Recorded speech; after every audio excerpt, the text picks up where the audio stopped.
Shout out to the Suns' mostly bipolar fan base, including Sundo and I, who've gone back and forth and again a million times. Shoulda never fired Monty. Shoulda never hired Frank. Shoulda never traded the Twins for Kevin Durant. Devin Booker shouldn't wear a headband. We've all flip-flopped on these ad nauseum. But in my opinion, after this latest 6-game win streak, the Suns have crossed an important bridge that I didn't know they could actually cross. They are not only beating teams they should easily beat now, which was not a guarantee weeks ago, but now they're beating the teams that actually pose a threat to them night in and night out. A ridiculous comeback versus the Kings, followed by wins versus the Pelicans and Pacers, are all examples of things that were not happening earlier on in the season. I'm going to tell you how I think they've turned it around, but first, hit that like button for me and tell me in the comments, are you buying it that the Suns have really figured it out? So Frank Vogel deserves a lot of credit.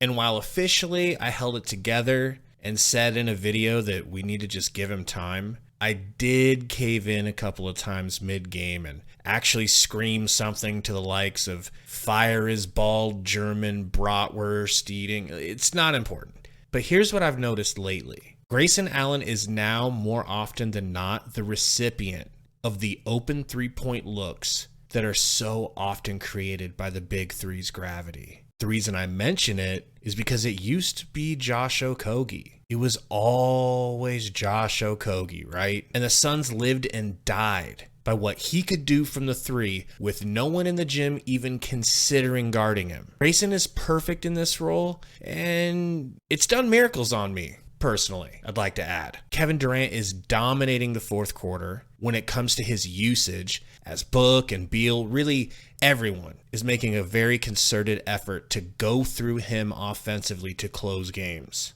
Back-to-back 40 burgers later, and we all know now that the Suns made the right choice in trading what they did to get him. The two other significant factors playing into the Suns' recent glow-up is, of course, Bradley Beal and Devin Booker both stepping up their levels of play lately. Booker has regained his superhuman shooting touch, and not only is Beal putting pressure on the rim consistently and cooking in the mid-range, after sitting out the majority of the season, he's finally regained his three-point touch, which was not there for a couple of weeks. And it has really been exactly what the doctor ordered for the spacing of this offense. Now, all of this hype could soon come crashing down as the Suns play the Mavs next, and Luka could destroy some of the momentum that Phoenix is building. Or a Suns win could catapult them into orbit from the confidence boost of defeating one of their biggest demons.